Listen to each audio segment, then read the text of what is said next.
What's up, lackeys faithful? We are back with. I can't deal with this. It's the second episode that he's pulled this out on me, and I can't tolerate. It's the best name. It's the best name ever. Welcome back to episode 2 of Matt Damon Month. We're going to talk about little Goodwill hunting. We've got a special guest, Mr. Caleb Boatman, who has returned after a ridiculously long absence. I realized this. It's almost been a year.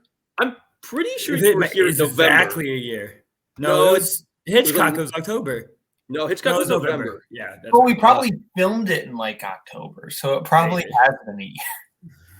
Yeah, it looks like we filmed 11/4, released 11/28. So yes, thanks for looking at our minutes from all the past meetings. Got the spreadsheets up. It's almost a year. Almost a year. It was a much longer time than I realized when I asked you to do this, and then I looked at my sheet and was like, "Wow, we really have not had Boatman on in a really long time. We really screwed up and should have asked him sooner." No, that's fair. That's fair. I'm happy to talk about this one. I don't think of myself, and I don't think I brand myself as like a big Goodwill hunting guy, but I do really like Goodwill hunting. So we'll go behind the scenes for a second. This is why Goodwill hunting is a really hard episode to schedule, because if you go on, there are like 15 people who all love this movie. Mm-hmm. A lot of movies, it's easy to schedule a guest because there's that one person who has the really high score, or the one person who really loves it, or the one person who wrote like 2,000 words about it in a review. And this is one of these movies where it's just like, we need somebody who loves this movie, and it's a perfect opportunity to get Boat back on because we've been wanting him back on for a while. Yeah. So take this as a compliment. We picked you amongst all the millions. But you put Barr on the Music Man episode, and he isn't even from Iowa. Would you have liked to be on our Music Man episode? I would have been on your Music Man episode. Okay. Yeah, I love that movie. We'll redo that episode. We all know that I had a really wonderful time doing that. Filmed that movie on location. There's not a real River City, but that's based on Mason City, Iowa. I would have driven to Mason City and filmed it from this town square.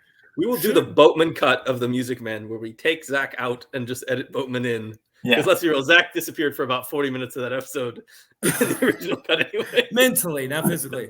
But should we bring this up? Should we do a month where we all do it from live locations of where we are? So then we could bring Boat back for Field of Dreams.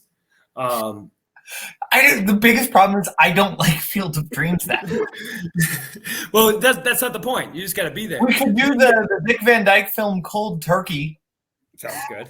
All right. We missed a chance for me to do the Zach Braff classic, The Last Kiss, which takes place in Madison, and they film at the Wisconsin Union. But now I guess Take Shelter takes place in a very fictionalized Elyria, Ohio. It's not what Elyria looks like at all. If you do a Clint Eastwood month, we could do Bridges of Madison County, because that's in Iowa, and Madison County is not that far away. A Quiet Passion, Terrence Davies, A Quiet Passion. I could shoot that on location. Yeah. What about the Toni Morrison documentary? I could do that one. This is one of the weirder opening segments we've ever done. Movies we could shoot on location. Well, we're very happy to have Boat back, and we're happy to continue discussion of the career of one of the all-time greatest humans, Matt Damon. Which I will hear no slights against him. He's from a real strong. He's from Massachusetts. That makes him one of our favorite sons. Okay. Before we dive all the way into Ashton Kutcher's from Iowa, but you don't see me calling him one of the greatest people of all time. Yeah, because no one likes Ashton Kutcher and everybody likes Matt Damon. That's the difference between the two of those things. That's fair. Yeah, I mean, Ashton Kutcher does not play Jason Bourne, so that's there's no reason to.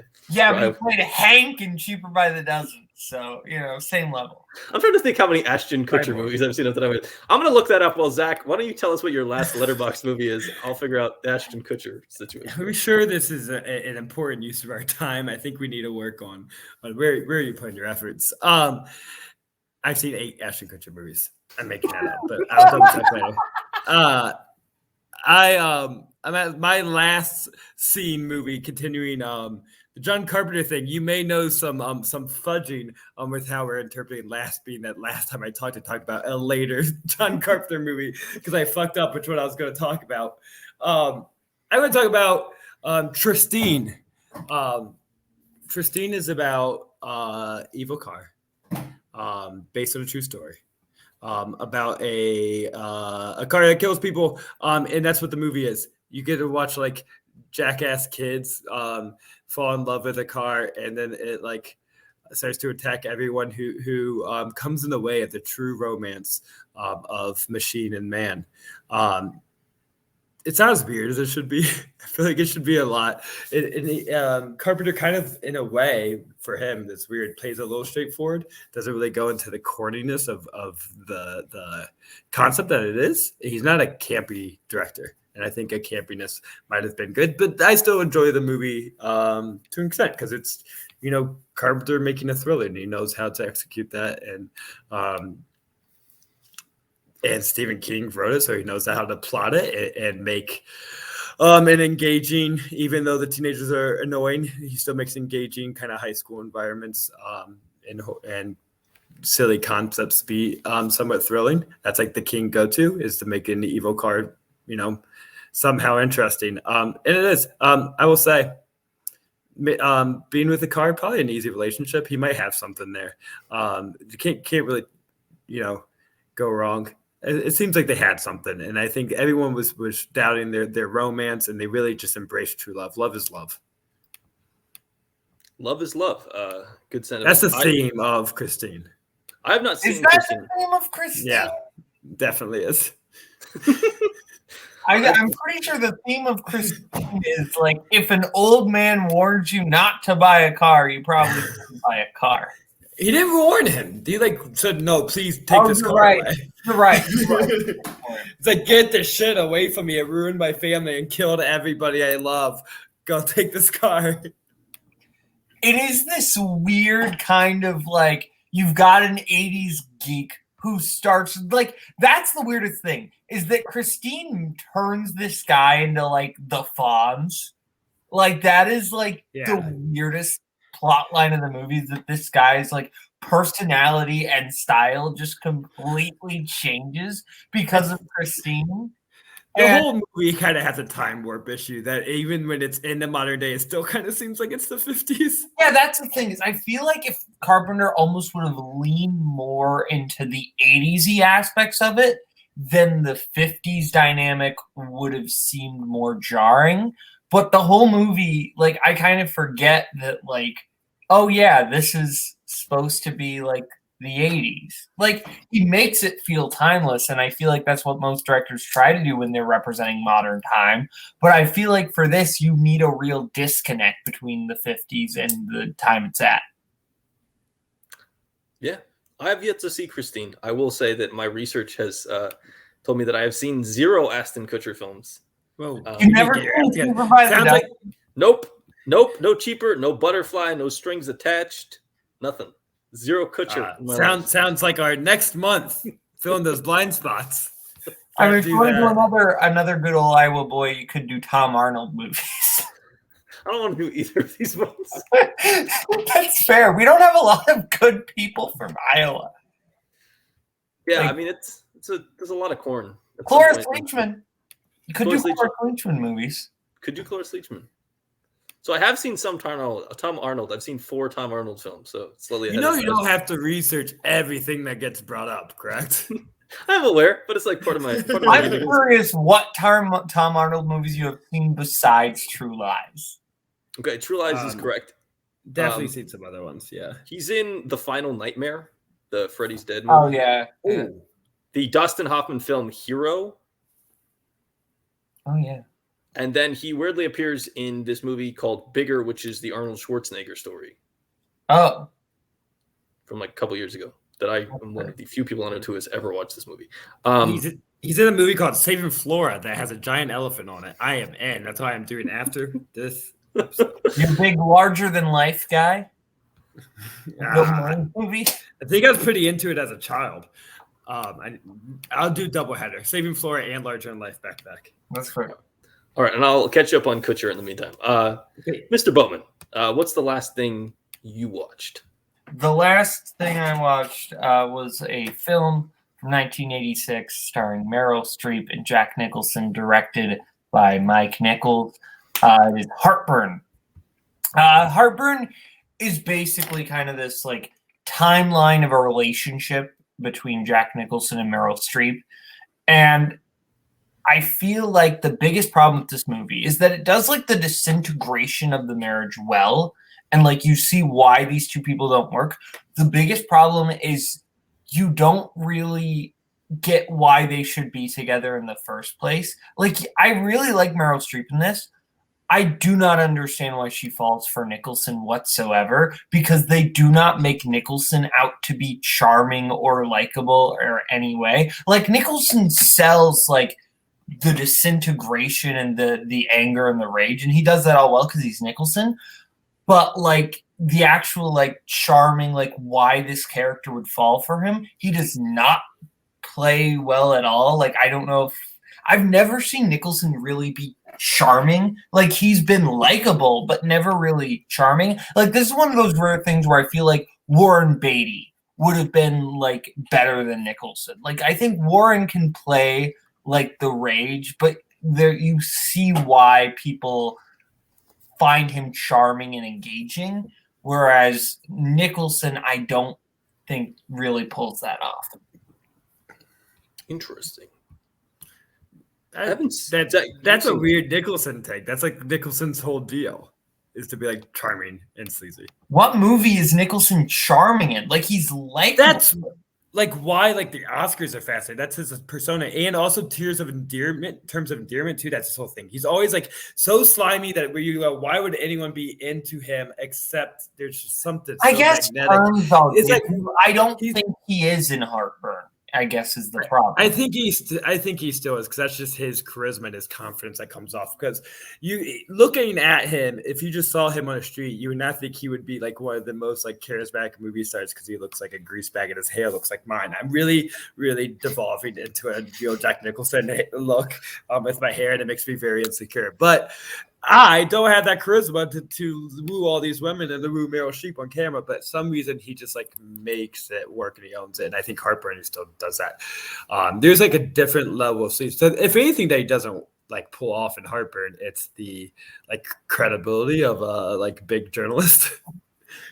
And like intelligence was never fully the thing he admits on camera, but I still think it works, and that relationship works a lot. And the Nora Ephron biographical elements of Heartburn make it more interesting just thinking about it, after the watch, is how that relates to her life. So having some behind the scenes information, which isn't a great way to judge movies, but it is still a factor that you can, think about movies in a broader terms outside of the screen itself. Yeah. I have not seen Heartburn. From what I looked up, this features the first ever performance of Kevin Spacey. Yeah, he's in like a scene. Subway thief is the character description. So that's at least weird. He doesn't steal anything on a subway. He steals it from like a support group in like a house. Oh, yeah. So I don't know why he's described as subway thief. Maybe pretty weird little subplot in the movie. Wikipedia could just be deeply wrong. Very important update before we move on. Yes, I've seen three Time Arnold movies. So I've seen True Lies. There's one big one I think we're forgetting that he's in, unless you said it and I wasn't paying attention to you. But so True Lies, I've seen The Great Buck Howard, which he has a small role in. The Great Buck Howard is underrated. I like that movie a lot. I really like that. And he's in Austin Powers. Oh, yeah. I've never seen an Austin Powers film. Is that weird? Get your shit together, Lucas. This is a bad episode for you. You've seen nothing. They're like 0 for 3. You haven't seen any of the Iowa trilogy. Yes, my Iowa knowledge is not great. So the last thing I watched is hilariously the 2016 animated comedy Trolls, which I watched. God. You waste your fucking time watching Trolls, and I know you've watched Trolls World Tour right after this. I know you. I'm actually not going to watch Trolls World Tour. I'm good. I watched Trolls. It's such a kid's product. It's like, we say this a lot about like animated work from lesser studios, but this is the most kids thing of all time. It's literally like, let's take a bunch of songs that are kind of poppy and just like a lot of bright colors and then just really simplistic storytelling. And it's honestly not terrible. It's like it's enjoyable when you're listening. It has the appeal of any movie that has a bunch of songs that you like inherently going into it. No one likes these songs. Let's chill out. It's like we've all learned from this podcast is that your music takes are just the opposite of normal people and just people in general. Yeah, it's Trolls. I mean, I'm not gonna like wax poetic about it or anything. It's a mediocre animated film with some songs you like in from other places. I think the greatest thing to come out of Trolls is just the meme of Justin Timberlake's character Branch being like, my singing made my grandmother get eaten, okay? Like that being the giant like emotional reveal of the movie. It's amazing. And like that becoming like I remember when Cruella came out, everyone's like, Dalmatians ate my parents, okay? Go back a couple episodes to hear me just rip into Cruella, a movie I deeply did not enjoy. I didn't hate it. I kind of thought it was fun. So I hated it. So I very, very observant of people's activity on Spotify as I watch my friend activity, and people don't even realize I'm friends with them. And my brother-in-law one day out in Portland, Oregon, has 2 kids, nice. Was listening to not Girls Want to Have Fun, but Trolls Just Want to Have Fun. And this was when I texted him and said, this is why I don't allow this shit in my house. Trolls will never come to my house. Theo will have no idea this is this because I'm now fucking listening to Trolls Just Want to Have Fun. Not going to happen. Who knew that I had 2 stories to go for a movie I hadn't seen? This is a very important story that needs to be told. And I tell everyone I come across. I was at a wedding of Sarah's friend, my wife Sarah's friend, and her other friend who was in town for the wedding, who like works in production in Austin, really into movies. We really kind of bonded as together. That's like. We talked to each other a lot during that wedding about movies and other things. There's one of the groomsmen was really coming after her all night, like really was trying to, and I do think they did hook up, but who's here to tell gossip? But one of his things, they were talking about movies, and he comes up and he tells her, you know what? I love movies as well. Movies are really important to me. And she asks him what his favorite movie is. This fucker says Trolls. This 28, this like 30-year-old motherfucker is like, I love movies. The best movie is Trolls. And why did she still fall for this afterwards? I don't know. Love and desperateness does weird things. I'm going to be real for a second. We'll never forget this. I'm going to be real for a second. If you as an adult man say your favorite movie is Trolls, anyone is allowed to kick you directly in the nuts, and it's not a crime. God, it was a good time. That was my peak right there in life. It's just been downhill since then. I will say early on, when I was talking to my girlfriend before we actually got together, she sent me a video of herself lip syncing "Get Back Up Again" from Trolls, and it's still one of the cutest videos I've ever seen in my life. So that's like always the thing I think of whenever I think of the movie Trolls. So there's my little personal connection to it. You know, I think negative thoughts about Trolls and Trolls existing. I think to myself, you know what? Trolls just want to have fun. Trolls just want to have fun. It would be better if they actually sang it like Cyndi Lauper, if we're being real. Let's jump ahead. It's time to talk Matt Damon. It's time to talk Goodwill Hunting. Let's do a little plot summary. Zach, why don't you start the plot summary, and I'll join in if you miss any details. I haven't done this in a long time. What movie were we talking about? Goodwill Hunting. Okay. So we're in like the MIT, Boston area. Where's MIT at? Is it in Boston? Yes. Thank you. He's from Southie. Yeah, he's from Southie. So in the Boston area at MIT, we're in a math class. Really realistically casted, by the way. I have a lot of thoughts about the people they included in these like math lectures that all definitely were straight out of a math lecture. Very international in a way, that's true. But there's a problem they're challenging all their students to kind of try and solve, and they leave it out on the board. And then someone solved it, and they checked to see that it was Matt Damon, the janitor, solving it along. Matt Damon just hanging out in Boston with his like douchebaggy friends. And I don't mean that in a negative sense. I don't mean that in the most lovely use of the term douchebaggy. Just kind of slacking around, going from job.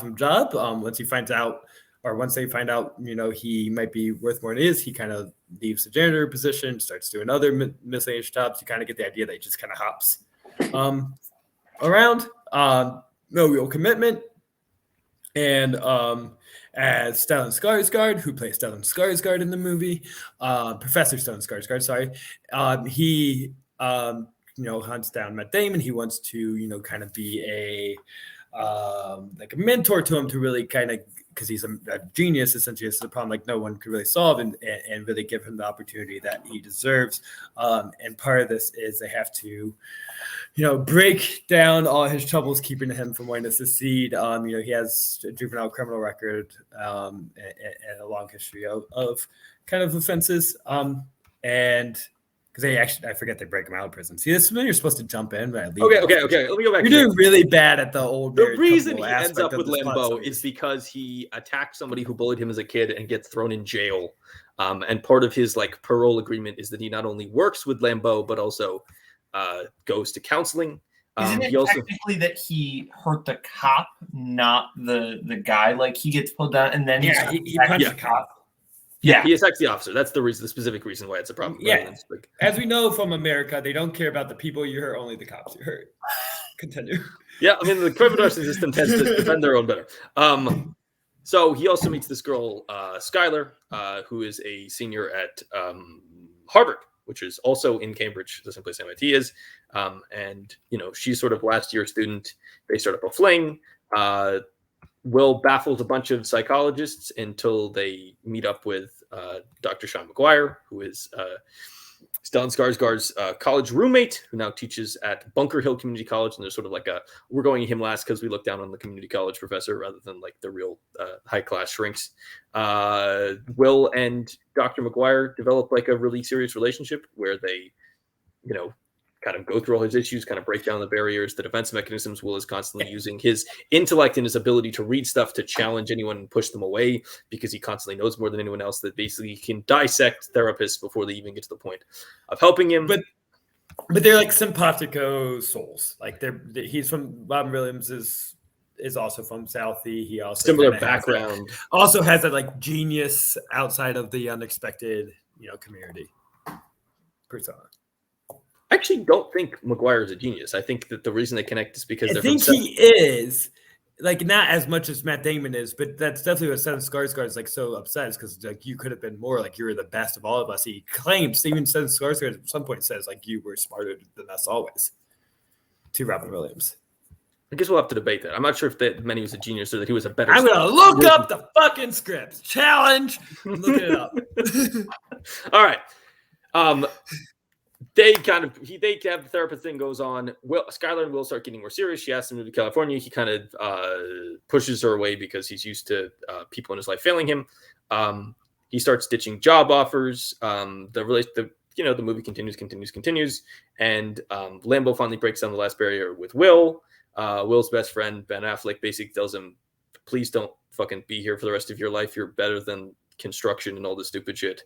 And at the end of the movie, Will writes a little note, says he's going to go see about a girl, steals, Robin Williams' line, and drives off in a car with some music playing. It's a good time. Goodwill hunting. There we go. That's a plot summary. So the thing I learned, I'm not supposed to start with the very end, but you just did it. So the thing I learned is that the very ending of Goodwill Hunting, any song works in that moment. Because I was talking to my friends, and I just, as a joke, I put in a different song over the credits. Not to put any disrespect to Elliott Smith's Miss Misery, which is a great song, but I put the Phineas and Ferb theme. Actually, no. What I originally did was I did AFI's Miss Murder instead of Miss Misery. Just to see, and I was like, wow, this works. So then I was like, let's put the Phineas and Ferb theme here. And any song you put at the end credits, right after Some of the Bitch You Stole My Line, you put it right there, it works. It lines up really well. I'm really not surprised by this, because I feel like that final shot is so open to interpretation, and you could almost put several different songs in there to play the ending in different ways emotionally. Is he actually excited? Is he scared? Is this going to be a positive trip out west? Is this going to be a trip out west where he goes there and it falls apart really quickly? Like, you could play that ending in so many different ways depending on the movie you place over it. Last week, me and Zach talked a lot about where Damon was when he entered into the Rainmaker, and how the Rainmaker is kind of the breakout, the first big leading role. And this is the role this is his second leading role, and this movie makes him a star. This movie is made for $10 million. It makes $215 million. It gets like 9 Oscar nominations. It wins 2 of them. Damon gets nominated. He gets nominated for actor. He wins for screenplay, and it kind of breaks them out. And I was going to ask you, what about Damon? What things does Damon do are the reasons that we love him? Like, what is the Matt Damon appeal?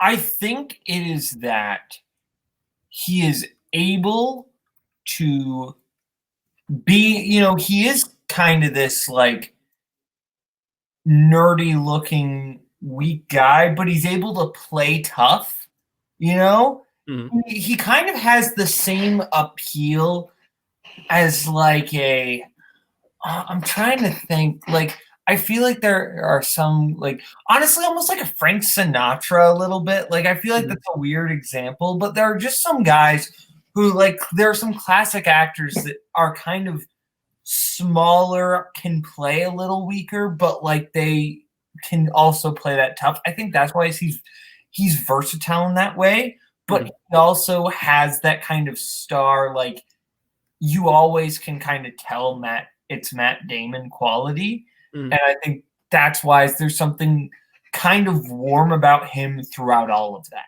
He's just naturally likable, I think. We were talking about this in the last episode. What is that? He is incredibly relatable for somebody who is a huge star. Like, if Matt Damon showed up at your grocery store or walked into a bar or walked into, a house party or something, you wouldn't be that surprised in the way that you would be if Brad Pitt walked in, you'd be like, what on earth is going on here? Tom Cruise should not be here. Why? These people are stars like he is. But Damon just seems more relatable. Like, if you showed up to your kid's baseball game and Matt Damon was there on the other side, it'd be like, yeah, this totally makes sense. He just seems like he's unintimidating. That's Matt Damon is very unintimidating. Like, he can play intimidating, but his natural mode is that he doesn't make you nervous. Yeah, he also has a weird ability to appeal to both men and women. A lot of times stars get stuck in one vein where either men find them attractive, like find female stars attractive in a way that turns off the female audience, or the female audience finds the male star attractive in a way that turns off the male audience. And Damon has this ability to really kind of reach across the aisle. Kind of everybody likes him, males and females, all ages. He has this real appeal. Especially when he was younger, he has this really this real cuteness and his innocence, but also this kind of tough guy, working class blue collar mentality. He has this, from somebody who is the son of a college professor who is Harvard educated. He always comes off as somebody who sort of dropped out of high school and maybe doesn't have a real high level, rich or academic background. He's very approachable in that way. And kind of this movie is a movie where even if he's playing a genius, he's weirdly relatable because he also is getting into fights with people and just drinking at bars and kind of doing all the stupid shit that people can do in their 20s. I don't know what is happening. Zach, what? Leave and come back. I don't know what's going on. I'm good. I'm just really trying to find where this quote is in the script. Okay. We're still. I'll do it after the show. I heard about 20% of what y'all said. I'm very present. And then it's okay. We were just talking about our Damon discussion. We had this with you last week. Yeah, I got it. We start the movie. We meet Lambeau. So the thing I forgot from the first time I watched this in the rewatch is how kind of sleazy this dude is. He's trying to sleep with all the students kind of constantly in a way that I did not remember from the first time, which may have just been the age I was when the first time I watched this film. I was much younger the first time I watched this. And the time period, we just are more aware of that now as a culture, that even 10 years ago you might have thought look at that guy, he knows how to play the game. Now you're look at that fucking guy, creep. Times have changed, Lucas. A little bit, yeah. So I think the first big important relationship in Damon's life in this film is the relationship with Affleck and the friend group.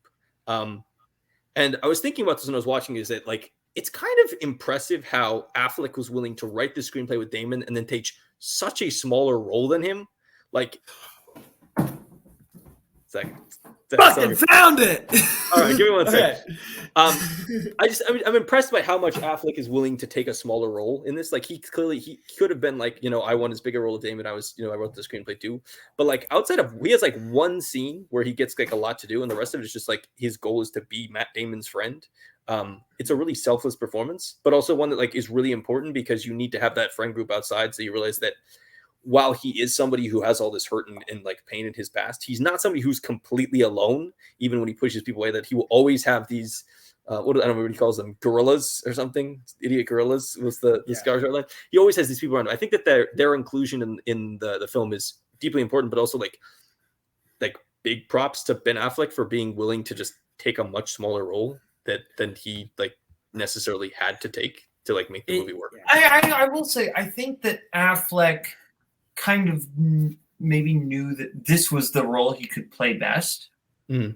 Like, I think having him, I think Damon is much better for Will. I don't think Affleck could kind of play the sensitive tortured. I think Affleck could play the, jaded type of torture, but not really kind of the sensitive nuance that Damon brings to the role. I think Affleck just knows where his strengths and weaknesses are, as an actor. And I think Chucky is like perfect for him. Yeah, it is like you couldn't switch the two actors. Like that would fundamentally not work. It's also not like he took a thankless role. Like, it's still a really good role, and as the movie evolves, the character becomes more meaningful to the ideas of the film. Because one of the smartest things I think they do with the friendship group is they not just treat it as like a support system and something that's been great, but it's also still something that's holding them back. The fact that they are there, so it's like even the things that are so dear to us and life changing can still be a problem when they're past their expiration date in a sense. That's like the most negative way to put it, but that's why the Ben Affleck role is, I still think, really great, because he gets to be the one that owns up to this and makes Matt Damon, makes Will aware that your loyalty to us is holding you back, and you could be more. And it's brought up in the therapy as well that his kind of commitment issues and his fear of doing anything else is almost as like a betrayal towards the only people that have supported and been there for him his whole life, that he feels so connected because he had nothing else that it blocks him off from moving past them in a way. So I mean, the fight, because to me the most moving points is not the Robin Williams speeches as much as the Ben Affleck speech of the like, every day I come up to your door, I hope you will not be there, because I think that's just because he has something at risk. He has his friendships at risks. Will's just there to help him, but that's when Ben Affleck has to be vulnerable and saying, you mean so much to me, but like, I'm holding you back, instead of that admittance of, I'm not best for you. I think that's kind of, I think the two-way street of it is that Mcguire is there to help Will internally, whereas I think Chucky is there to help Will externally, with the actual like blunt of the situation. Like, he can't help Will with what's going on in here, but he can help Will with the actual like blunt facts of the situation. And I think that's where like they both have a purpose. It's almost like he's ripping off the Band-Aid, or like it's the permission that you can fix yourself, it's okay. And he can't do the actual fixing, but he can help the process start by saying, you can move on without me, it's okay. And like, he obviously gets those great emotional moments. I also just love his comedic moments in this movie. Like, I think he has some of the funniest lines in the movie. The scene where he goes to the business meeting for Will, you suspect. Great. Retainer. No, I mean, he's great. And also, I love every moment where he's just shitting on Casey Affleck. Their relationship, putting him in the movie. Casey Affleck is also very funny in this, and him just getting shit on constantly by his brother. We're going to put your sandwich on layaway. You give me 16 cents a day. We'll give it to you on Why Friday. couldn't they just make them brothers? It bothers me. Just make them brothers. They're brothers in real life. Yeah, but like but the point of the friends group is that it breaks apart what the point of that friends group which is that they're not related. They're brothers, but not by blood. They're brothers because they've chosen to be brothers. I'm not really upset by this. This is just me in retrospect. It's like, I know they're brothers. Just say they're brothers. I'm on to you, movie. I think that's the thing is Morgan, if he's just Affleck's brother, then I think the fact that he's the punching bag of the group almost makes it like feel less connected, because it's almost like, oh, he's the punching bag because he's the one that like, is the tag along, as opposed to that's just kind of the natural pecking order of the group. Is that in friend groups with guys, there usually tends to be one that is like the victim of the roast most of the time. Caleb was me for way too long, if you will. Yeah, but also like he fills a role. Chucky fills a role, and all the friend group does that. I feel like so many people experience through their lives, which is that you have that friend group. I remember this from college, where like I had a friend group, and I had to realize like sophomore year that like my friend group, the people I was hanging out with, were like fun to hang out with, but they didn't have the same like academic goals I did, and they were just more. I wanted to be the kid in the front row, doing well, and they wanted to be the kid in the back row goofing off. And that was the moment that our friendship kind of fell apart, is that you realize that people sometimes can hold you back, not like because they're mean or they're harmful, they're hurtful, or they're doing it from like any sense of malice. But sometimes you get involved in a friend group where initially you guys are all on the same level, and at some point somebody else wants something different, or somebody else, has the ability to do something different. And, in this film, you realize really quickly watching it that, Will Hunting is somebody who has the ability to go work for the NSA or go work for these think tanks. Like, he has all this potential. He has all these things he can accomplish. And so, back to, Mcguire has that whole scene where it's like, no, there's no problem with working construction or doing all this thing or laying pipe, when you're laying pipe because that's what you're doing to feed your family, and that's what you're doing as like an honorable, noble thing. But doing construction or laying pipe or all these things to do, I keep realizing laying pipe just sounds sexual every time I say it. But like doing these things to get away from what you really should be doing is something that is bad. And that's why that, Will has to kind of, Mcguire does a lot of like talking, and like he wants him to feel his feelings. And Chucky's more like, hey, fuckhead, you're not supposed to be here. Why the fuck do you keep showing up every day to get your coffee and ride in the car with all of us? Like, we're all idiots, and you're clearly better than this. Like, you should be better than this. I'm your friend. I love you to death. Please get out of here and stop, smashing walls and drinking coffee and going for beers every day, because you're just so much better than the world you're living. That moment, I will say, it's a great moment. It has been ruined by the TV show Community for me, because there's a whole subplot of an episode of Community where the character Troy turns out to secretly be a great plumber.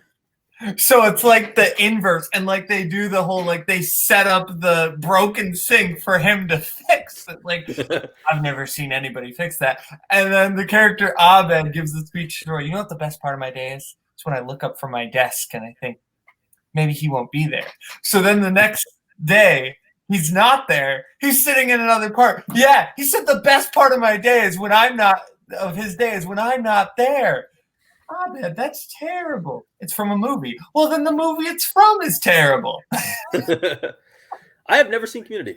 I'm going to be honest. I don't know if Zach's seen Community. Is Caleb on a completely... I have seen Community. Okay, I'm the outsider on this. This is you all episode. You seem like a Philistine that doesn't partake in the arts. You don't seem like a person who would enjoy Community. I think he definitely will. Maybe he would. Here's the thing. He is absolutely like Joel McHale's character on Community. Like, that is the character he will relate to most. Yeah. I'm not sure if this is an insult or a compliment. It's neither. No, you definitely relate to the Chevy Chase character. That's definitely who I see. Really, I am a racist. Let's talk about the other big relationship that he meets early on, which is Skylar, played by Minnie Driver. One of the delightful, a really cute relationship, just Minnie really Driver cute. Come back to us When they walk into the bar. I mean, that's another great Ben Affleck moment when he does that ridiculous like Fonzie swagger over to the two girls. We haven't even talked about that, and that's maybe the most famous moment of the movie is how do you like them apples? Well, that leads into the famous. That's not the bar, but like you get the bar breakdown, and then later he goes up to the window. You get the Ben Affleck swagger. You get the Matt Damon going, "Let me smack you down." Smacks this grad student through the wall in like Matt. That is just perfect Matt Damon dialogue. Only Matt Damon's one of the few actors who can just deliver that like perfectly because he is brutal, but also sounds incredibly charming and nice while he's just brutally like just cutting this dude's balls off and like tossing him back at him. It is disgusting in the way he does it, but also just like incredibly charming because it's Matt Damon. I think this is very important because I think in the wrong hands being without Gus Van Sant has a very sensitive touch to the movies he does. And without the performers giving it with such sincerity and earnestness that comes off, as complete truth. On paper, this is like show-offy first time writing stuff. Love the speeches, the speechifying is so much like something like I'm going to show how smart my script is, where it really kind of needs edited down, and they don't edit it down. But because the performances, I think, own it so much. Matt Damon can say this without it coming off as show-offy, but true to character and true to himself. And Robin Williams, who are you going to give better to give long, emotional speeches that in the wrong hands can come off as sappy and trite because they're really not as like deep as you feel they are when you're watching a movie because of his just the true heart that he delivers it with. So that's. I'm going to say this as how great that Matt Damon is during those scenes because I think with the wrong actor, that moment could come off super ridiculous. I think that's a good point, which is that a lot of the stuff in this movie, if you actually listen to the words and kind of ignore the performances for a second, it does sound first-time screenwriting. It is a little bit flashy, like the fact that your story is about a janitor who is also a genius who randomly solves incredibly complicated formulas with minimal effort and kind of continues to do this out throughout the film, like takes people's random homework, hasn't studied organic chemistry, and just can like write random shit out. It is in the wrong hands of. It would be a movie that people would clown on and be like, "Look at these idiots thinking how smart they are." But you're right, Gus Van Sant, and then also you kind of got perfect actors for all the roles, especially Williams and Damon. Like they are so good at doing what they have to do and making it feel making the unbelievable feel believable and like emotional. It's just a very, very lucky congruence of screenplay and acting talent. To kind of backtrack a little bit to Skylar and Will, I love that like when she's like, "Oh, you want to go out for coffee? Oh yeah, we could just sit around and eat some caramel." It's just an arbitrary. Like, what? But I think that kind of shows like who Will is, and you understand like it's that kind of breaking down of societal norms that is like real, like, but doing it in like a casually fun way is like kind of what attracts Skylar to Will is the fact that he's able to kind of see past a little bit of the bullshit of all of it. And I think that's kind of without being like rude or a dick about it. Like, I think that's what's real. Like, I think their dialogue is just so charming. Like, you want them to be together, which I think, is an underrated quality in some of these movies. Like, you think, oh yeah, of course you usually want the main leads to get together. But I really think to actually make like charming characters who you want to end up together is actually very difficult because especially a lot of these types of movies, especially when they're written by guys, they tend to kind of just make the woman a generic woman and not really have an actual personality. But like Skylar's a great character. I think a lot of that is Minnie Driver though. Less than maybe the screenplay. I don't know if the script is a little thin. I think the screenplay is she's an orphan who got money and is now at Harvard and wants to go to Stanford. And I think like her joke scene is great. It's a great scene. I think even her response to him saying caramels, because she gives him like this look of like, okay, we get it, you're smart. Like it's almost the moment where he overplays his hand. Like so many people in his life are just absolutely blown away and stunned by like his smartness or his ability to like break down societal things. But when he says the caramels, she sort of gives him this look of like, okay, I get what you're doing here. Like she kind of sees through the act at that moment. He is trying to break down society. And he does it in a charming manner, but it's also like a bit of a weird comment where she's like, all right, I'm not saying I don't like you in this moment, but also like, that was a bit weird that we're like, have to take the piss out of every single situation that you kind of encounter, especially when like all I'm saying is like we should grab coffee. I'm like trying to be nice to you, and you have to like you're still stuck in that mode that you were in when you like ripped apart the college students' lifestyle. Because there's a weird elitism to his character, to where he feels more elite to what other people would consider the elite, because he denies that role and he rejects that role. And I'm better off because I could stay grounded and I'm still smarter than you. He feels the need to prove that all the time. And she's there at that moment to question that elitism that he probably is unaware that he's holding. Because in mind, he's going against that world so much. But by doing that, he is being just as much of an arrogant asshole. And I think that's the importance of that character, to kind of combine those two worlds. But it's very much a defense mechanism, I believe. Yeah. That he knows he's really smart, but he also realizes that I think some of his like dismissal of the college students is that in some ways, I think if he was honest with himself, he wishes he was studying at Harvard. He wishes he was at the highest institution in the land. He wishes he had been given the opportunities to use his mind the way that the other people had been. Like, he's in a group of people who had also been given high-level educations, except the difference between him and them is he's probably smarter, but they were just given way more opportunities and way more support in their lives while he was, getting beaten and stabbed and hurt and had cigarettes put out on him. I think he's someone who is aware of his gifts, but also frustrated by the fact that, not a single person in his life up until Lambeau and Mcguire has literally looked at him and gone, okay, let's give this guy an opportunity to use these gifts. Everybody else has just looked at him as like either unimpressive or just kind of a waste of space. And I think that's why he's kind of a little bit deeply insecure about his intelligence. I think that's why he's had to read so much, because he feels like, well, if I can't get the recognition from society that I'm smart, like the way these other people are, then I need to be able to physically tear them down in any single moment, and that's why I have to read. He has a real chip on his shoulder. Absolutely.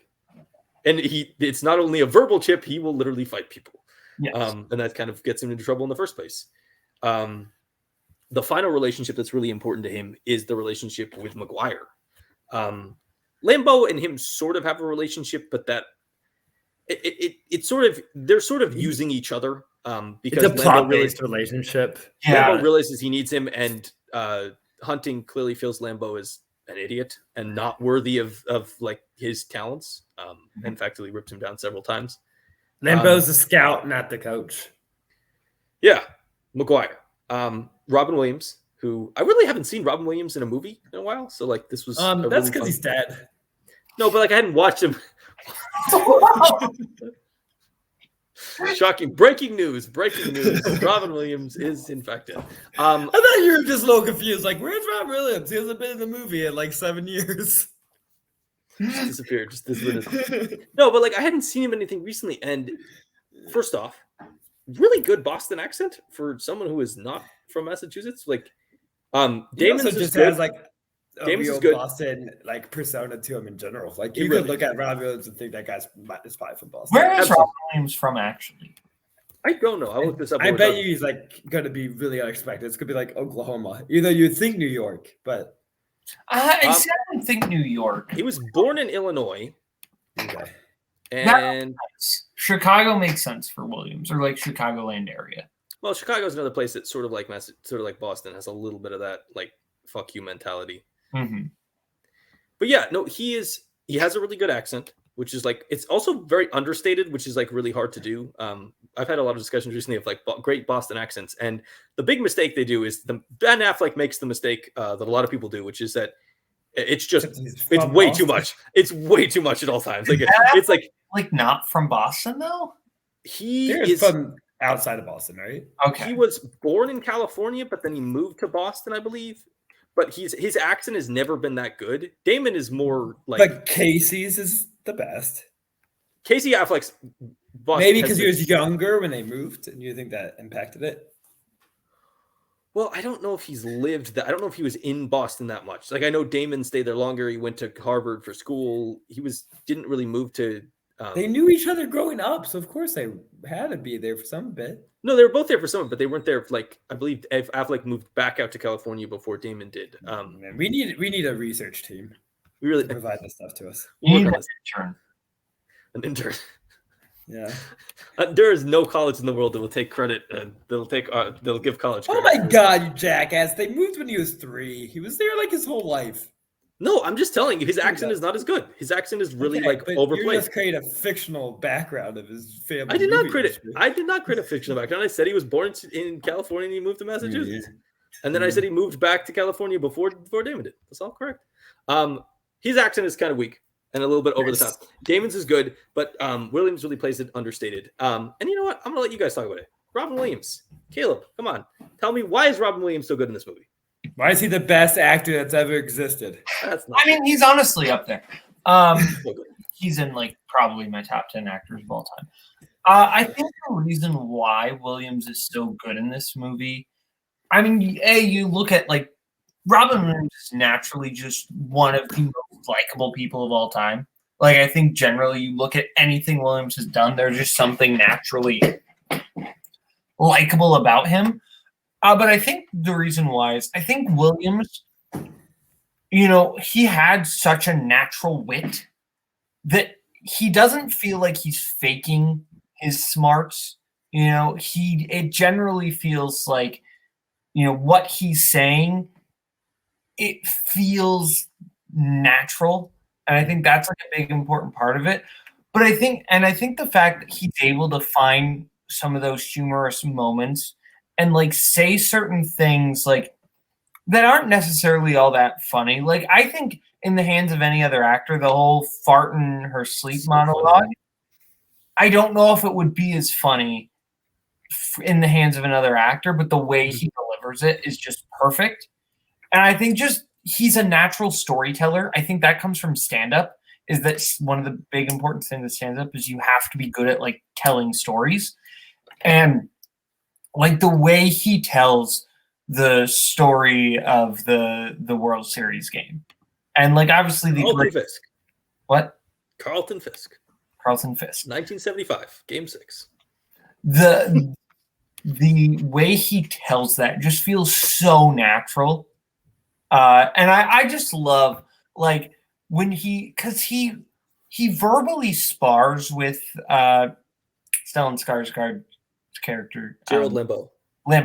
He verbally spars with Lambeau, but he never does it. He's always slapped. Will is, punching people verbally, but also literally, but verbally. Whereas Lambeau, whenever he's knocking somebody around, he's slap boxing. He's not going in for the kill, but I love the moment when he claps back at Lambeau with and Ted Kaczynski. Who's Ted Kaczynski? Hey, Paul, who's Ted Kaczynski? Unabomber. There's no way that guy doesn't know who Ted Kaczynski is, right? We're supposed to get that Lambeau is is a little disconnected. I think he lives in a math textbook. I think that's the intention of it. He doesn't live in the real world. He definitely lives we see him at that party. He lives in this kind of elitist world where he doesn't really care what's going on. I think that one of the things that works so well with Williams is from the first meeting they have, he doesn't play Will's games. Will has played the game with all the other doctors. He's messed with them. He's insulted their theories. He's told them about theories.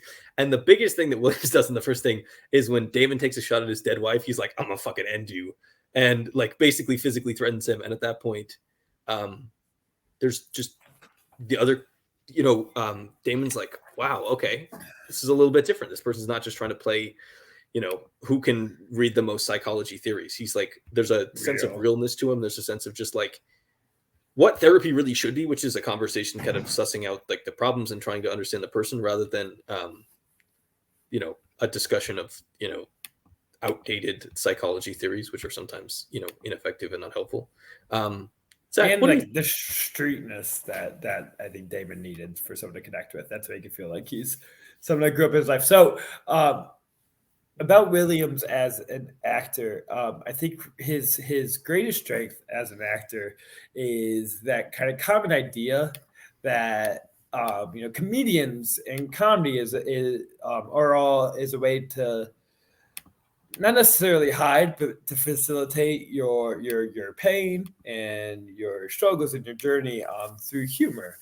Sometimes it gets, I think, dismissed as masking it, but I say it's a way of facilitating that. And I don't think Williams necessarily did that in his stand-up, but as an actor, I think he is like the perfect idea of how someone can communicate his sorrow or his pains or the world's pains through a sense of humor, and that takes like a real intelligence and a wit about that, and I think that's what creates such a humane connection that we have with Williams, because of that realness of how you articulate the world through humor, but with such truth. That's how I like to view myself, probably in the most arrogant, unreal way possible. But there's a soulfulness to every joke he says. There's a soulfulness to every, emotional beat he plays that I don't think any other actor has ever been able to really take. Because when he's saying jokes, it never really seems like a mask. It seems still coming deeply, from his heart and from the ideas of what he's trying to connect us to. Well, it's interesting looking back at these performances and knowing that this is a man who would go on to have a lot of inner demons, a lot of like pain, a lot of depression, a lot of suffering, and would end up taking his own life. And you sort of start seeing why he would spend so much time diverting himself from his pure comedy career to do these more like, dramatic roles. And you start realizing that maybe this was like a way for him to work through the stuff he was going through in his own head. Like he couldn't just do comedy because he was somebody that was so haunted by like the demons of his past, and just like what was going on in his head was not somebody who could just do comedy all the time. He had to like allow himself this ability to like look into his soul deeper. That's the difference from him and like other comedians of the era. Like he didn't have that pure comedy career. He doesn't have the Steve Martin career. He's not Eddie Murphy. He definitely went more in a dramatic route with his comic talent still shining through, but his interest seemed, in a different light. I've been thinking about him a lot lately, not just because we watched this movie, but with Dear Evan Hansen coming out, I think about the movie's World's Greatest Dad, that there's a lot of similarities to. And just honestly, one of my takes me back. I forgot that movie existed. It is really great, and I haven't seen Dear Evan Hansen, but a lot of the complaints about that I think is what World's Greatest Dad can like transcend. But that performance is like the definition of him just going dark and be able to find not just humor but real humanity and ideas of, because that plot is ridiculous. Only Robin Williams has the skill to connect the truth out of those kind of ideas.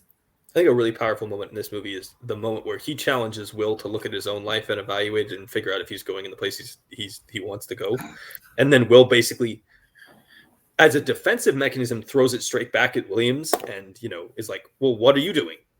Where's your soulmate? And Williams like, she's dead. And he's like, well, you're just going to play one hand your entire life. You're going to walk away from the table. And he's like, and Williams, has a really good line back, at least I played a hand.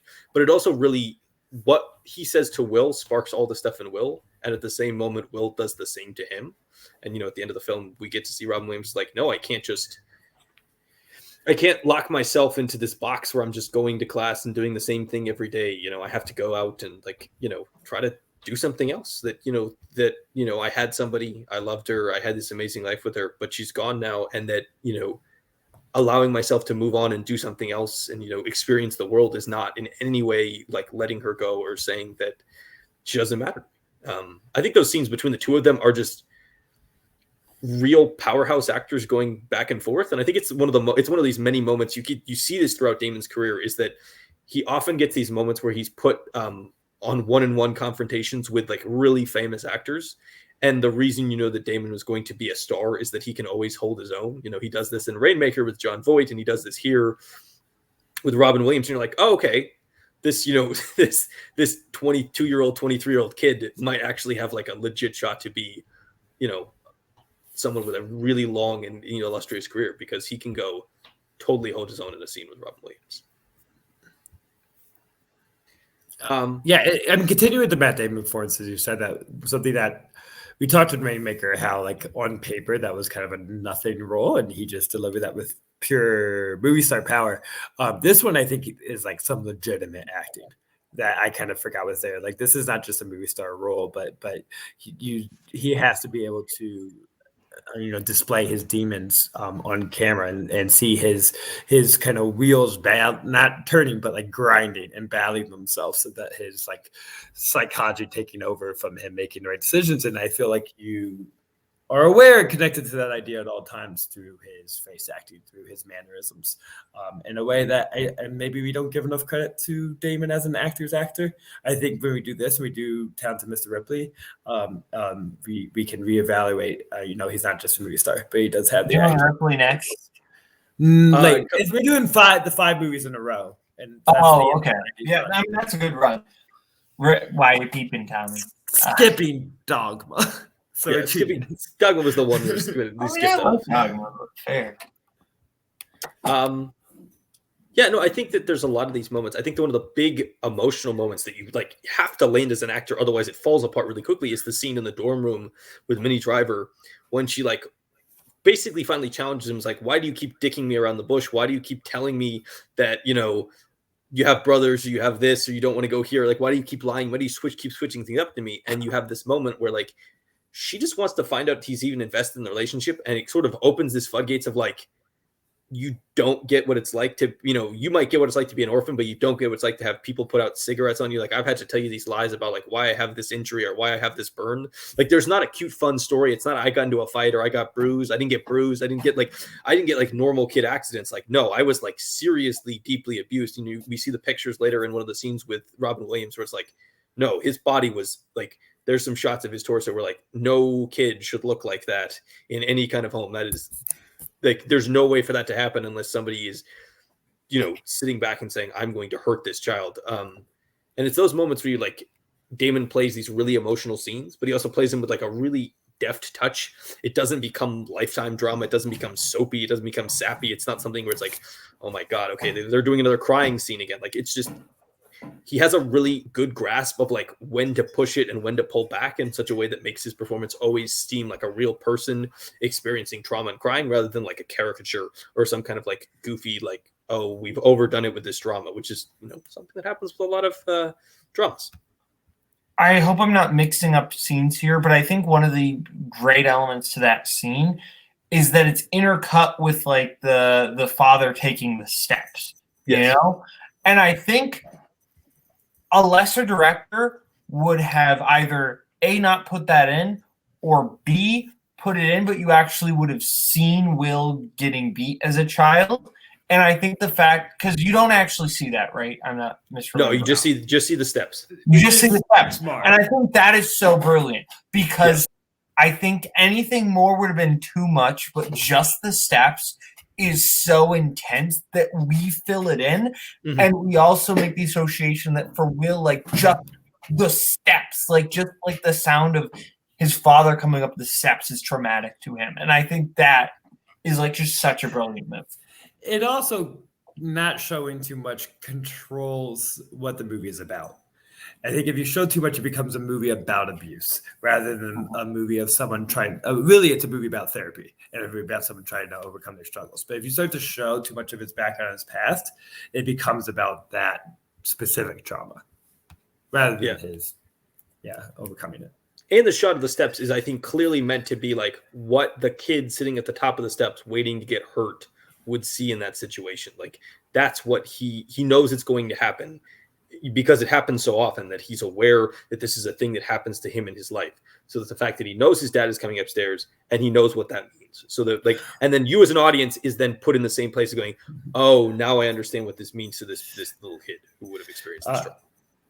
Before we move away from this, just because I have a connection to past episodes, almost the issue, we talked about Gerald's Game on our horror tour months. So comparing ideas, that movie showed the abuse and maybe showed too much to where that movie became about sexual abuse rather than her survival and her thing. So that's just a comparison for the. No, it's a good comparison point. How showing too much of a certain incident, especially a violent or hurtful incident, can really massively change the focus or even the genre of the movie you're watching. Do you have anything else we want to talk about, guys? Anything in scenes, actors, performances? I mean, I have two last points, but go ahead. Scenes. All right. One thing is, we all know how deeply I love Beautiful Day in the Neighborhood. This is the classic episode of the Zack and Lucas podcast. And I thought about that a lot during this. One, comparing them as film pieces, but also just the beauty and kind of lack of therapeutic cinema, I'll call it, that I react to so perfectly. And I think this movie does function for a lot of people the way Beautiful Day in the Neighborhood does for me. And I'm glad people can have it. I really like this movie. I don't love it as much, and I'm trying to battle with why. I think sometimes this movie also wants to engage itself in kind of the hangout feels and the more plot-based rather than really just going full and on the earnestness of we're just going to talk about how we deal with our shit and the pain, but it still has that in a way that I'm glad people can, facilitate their own pains through this character's journey. I think it's just a little more specific. I think Beautiful Day in the Neighborhood is almost more of a philosophy rather than this is like a specific, trauma case that we're trying to overcome. But I think there's a lot of commonalities that I've noticed on this watch. That's because Beautiful Day in the Neighborhood was just always on my mind in every movie I watch. When I watch Trolls later tonight, I'm going to compare it to Beautiful Day in the Neighborhood as well. My favorite movie, Trolls. Please love me. My second thought is so Lambeau says, "That's right. You were smarter than us then, and you're smarter than us now. So don't blame me for how your life turned out." There is the proof that Sean is really smart. Not a super genius, but there's many lines where he says, "You are jealous of me." Because I just read the whole script while you guys were talking. You are jealous of me because I have what you didn't have the guts to do, that you quit and didn't have, but you could have became me. There's always things that he could have became one of those super therapists that you see earlier, or even one of the best of all of us. There's basically the idea that you were supposed to be better than me, but I tried for it and cared about it, and you fell in love and had your heart broken by cancer, and you chose that route instead. But it says right there, you're smarter than us. He's smarter than Lambeau. He's one of the top math. He's teaching math at MIT. He's one of the math geniuses. Yeah, but there's also several scenes in the film where Damon points out that Lambeau is not even remotely as smart as him. Well, I'm not saying he's equally genius to Damon. Sometimes arguing with you is one of the most frustrating experiences of me because you will never let down, no matter what evidence is proven. All right, we'll not continue the argument. This is a thing that happens to us. You Zach, can't just say we'll practice this. You say, Zach, you're right, and I'm glad. Because you're disproving an argument I never made in the first place. You literally said, "Are we sure he's a genius?" I don't think that proves he's a genius. Oh my God, it proves he's smarter than Lambeau, but I don't think we're not told that Lambeau is the genius. I think it depends on what our definition of genius is. He's one of the top math minds in the fucking world. You're supposed to know this. But Will is also clearly throughout the film stated that he is significantly smarter than Lambeau. But he's the one of a kind Einstein genius. You're being too strict on genius. Well, okay, what is the definition of genius then? Okay. I was thinking Will is 190 IQ. That's what I was thinking. Right. You have not a genius at all.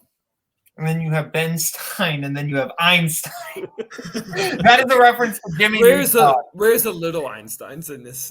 Little Einstein is above Einstein. Okay. I'm Googling what genius means. I'm going to find out. So I'm just really good at what they fucking do. I don't think I qualify as a genius. I think I looked this up one time. If you qualify as a genius, no, I don't. I don't. I'm sorry. This character is definitely a genius. If you qualify as a genius, you know what the best part of every match is? I send out the StreamYard, and I think maybe one day he won't be there.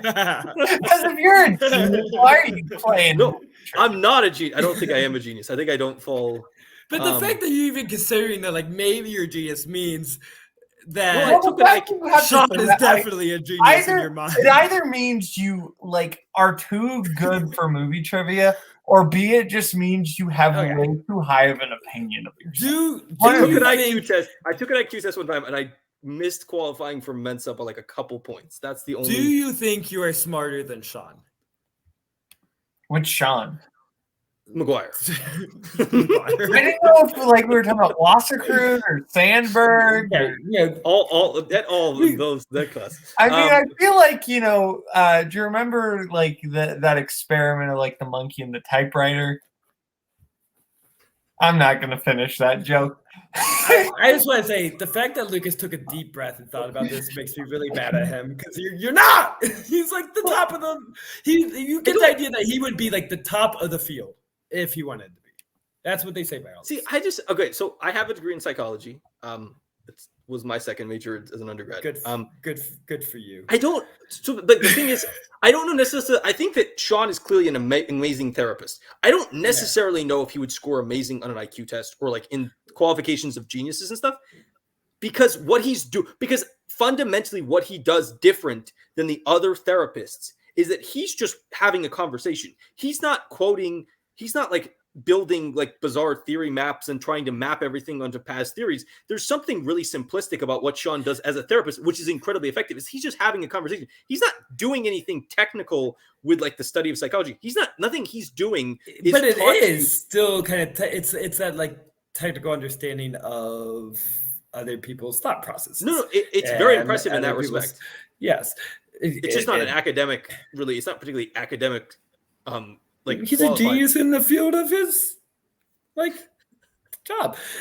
Our audience is deeply bored at this point. I'm getting honest. Their entire discussion of what is a genius and what is not. I just want to say my point that I was making an hour ago in this episode is that the connection of maybe genius is the wrong word to use, but a intellectualized person coming out of the streets that he connected to. He lived up with them, but he, is a man of greater worlds, and interests. No, I agree with that. Connect to him both. He can connect to him both levels. He can talk to him about books, and he can talk to him about wanting to beat some motherfucker up.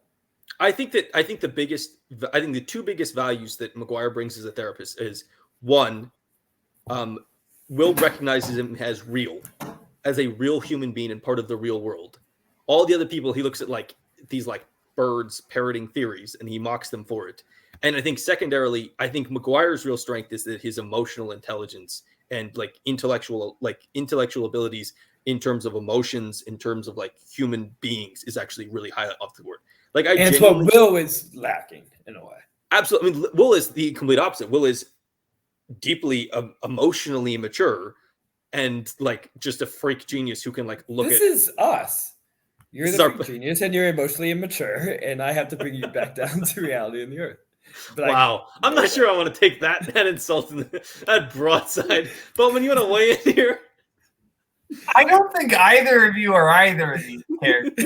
Okay, I'm gonna be real honest. Are we actually more Chucky? I'm really Casey Affleck's character. I think you are like in the movie that is this community. You are like the Rosencrantz and Guildenstern.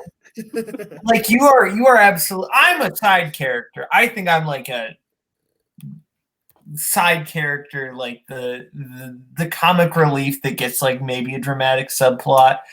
You two are like Mike Nazario, like are like the just beloved side characters that everyone remembers.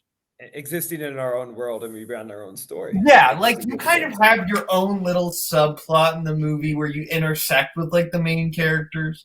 Who would be the main character in this case? Who has main character energy in this case? I don't think anyone does. The internet. The internet's the main character. The internet. I feel like Paul has main character energy. Yeah, that's fair. Paul. Koho has like sort of, but not really. He's like B-side main character energy. Koho is a main character for 5 minutes, and then the audience beats the shit out of him.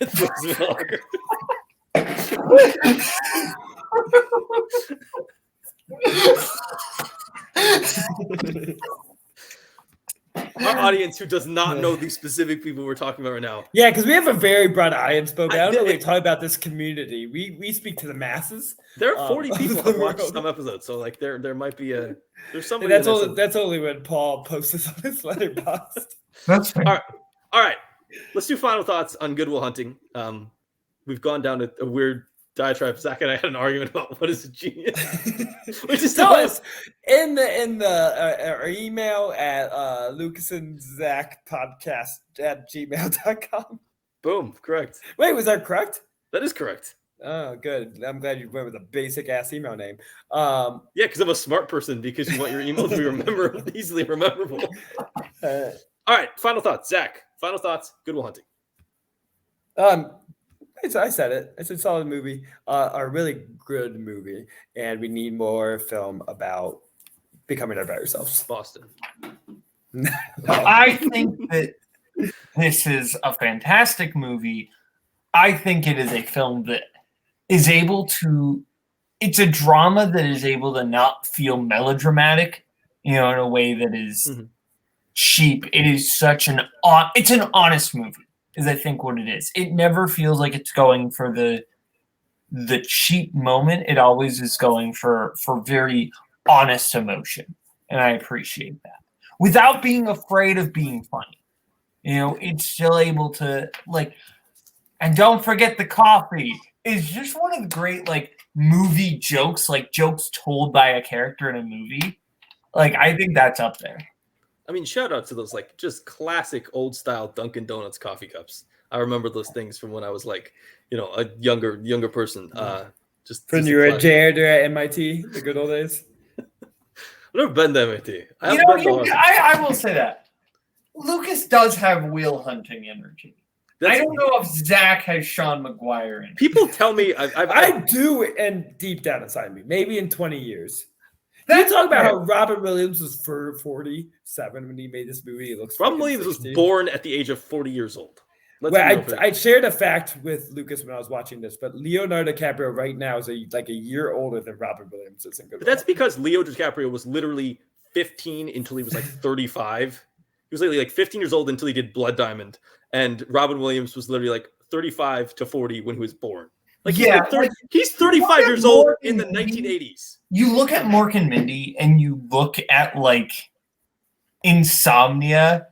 And it's not that big of a difference. Good Morning Vietnam and Goodwill Hunting, and you're is there really that much time passed between these?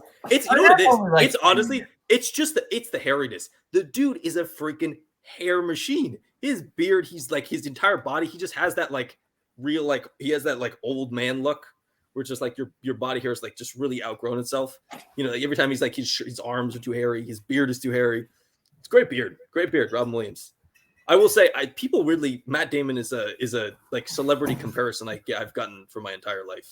That's fair. I don't think I'm a perfect look for him, but it's roughly him and Jimmy Stewart is the two I get somewhat consistent. See, I see that more. I think the head shape, you have a Jimmy Stewart head. I do, really big forehead. Yeah, well, no, I think it's also just the general face shape. You've got a rectangular face shape, as opposed to a circular face shape. To bring this episode full circle, so we can wrap up. Do you know who I unfortunately got compared to a lot, especially as a teenager? Ashton Kutcher. Ashton Kutcher. What is yours, Boatman? What do you get compared to? So I don't get compared to a lot of people. I get weird, obscure ones. Okay. I've gotten McLovin before. That's weird because I don't think you look anything like Christopher. I know. I think that's just people trying to be. What about the kid from Meet the Robinsons? I think you have a lot of energy. I mean, that's fair. I've gotten the Chicken one Little. That really got Jimmy Neutron. Hempstead White. Okay, I can sort of see that one. Yeah, I can. The guy who plays Bran Stark. Yeah, I can see that one. You look at him with glasses, and I get it. We looked like twins. Yeah, I can see that one.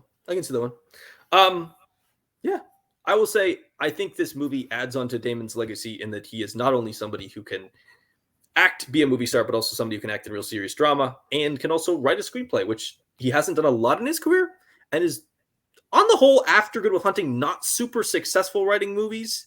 What else did he write? I think Promised Land. He did write Promised, which is not a particularly great screenplay. I'm excited for Last Duel because it's him and Affleck together. No, hilariously, the movie we built this entire month around, The Last Duel. So yeah, I am excited about that as well. But yeah, no, he does this. He has something called Gary, and then Last Duel. Which Gary, the Gus Van Sant. That is not a screenplay. I don't know if you see it, but it's really just them getting lost in the desert. Yeah, I don't think they talk in that movie. Yeah, so that's one of those well, I believe the screenplay is literally the credited people in the screenplay is Casey Affleck, Matt Damon, and Gus Van Sant. Yes, basically everybody who is there on set is credited as the screenwriter. Mm-hmm. Yeah, Goodwill Hunting, great movie. I knew I really loved it, and then you rewatch and you're yeah, this is definitely top 100 material. All time great. thank you to Mr. Boatman for showing up again and having a great discussion of film and also engaging in some just truly bizarre side channels. Hopefully, we don't make this like a Richard Linklater thing where I don't get to come back for another 11 months. We'll try not to. Do you like PTA movies? I do like PTA movies. Well, we may be in touch. Magnolia is in my top 50, so I would maybe you have Magnolia. We're doing the whole run. The whole run, okay. Magnolia would be like my favorite, but I know that's like Nazario's favorite movie. So if you go to him, that's fair. I'd show up for like Punch Drunk Love, or That's actually the hot one. Everyone wants Punch Drunk Love. That's fair. The real hot I'd show up for Hard 8. I liked Hard 8. I'd show up for Boogie Nights, but I feel like I am absolutely the wrong person to talk about Boogie Nights. Are you saying you're not an obsessive porn watcher? Are you saying you don't stand at a mirror and look at your fake dick? Yeah. Imagine if he actually looked at his mirror, not his real dick, at a fake dick. His dildo dick. That would be so weird. That would be the weirdest thing ever if he literally got a fake dick so he could look in the mirror. That's that. All right. Oh, man, I'm pumped for this Boogie Nights episode. That's going to be the one I get to cancel. Are you sure to have the Boogie Nights? Because it's going to get weird and awkward, and I'll be so uncomfortable. Not to say you don't deserve to be on the show, but this is some real off-camera talk, which me and Lucas have gotten in the habit of doing. I'm sorry. You know who needs to be on that episode. Just, you know what you're going to do? You're not Robert Parker. It has to be Robert. Yikes. I won't even schedule the Magnolia episode if we schedule that one. If me and Robert can turn Sully into our dumbest ass episode possible, we can do that with Boogie Nights. Yeah, you did destroy that episode. All right. Thank you to Mr. Boatman. We will have you back sooner than 11 months. I promise that. That's a promise on me. Next week, we're going to come back and we're going to talk about Saving Private Ryan, continuing the run of Matt Damon in a very different Damon role. In a very different genre, but also Damon kind of working with another kind of top tier director, which is what he's done this entire time. All right. Watch us, listen to us, subscribe to us, like us and comment on YouTube, subscribe if you're on any of the audio platforms, Spotify, Apple Podcasts, all the others. If we're not on one that you like to use, send us an email at the email in the description and I will attempt to get it uploaded there. With that being said, have a wonderful evening, folks. Good night. Peace out. Good night. I love you. Good riddance.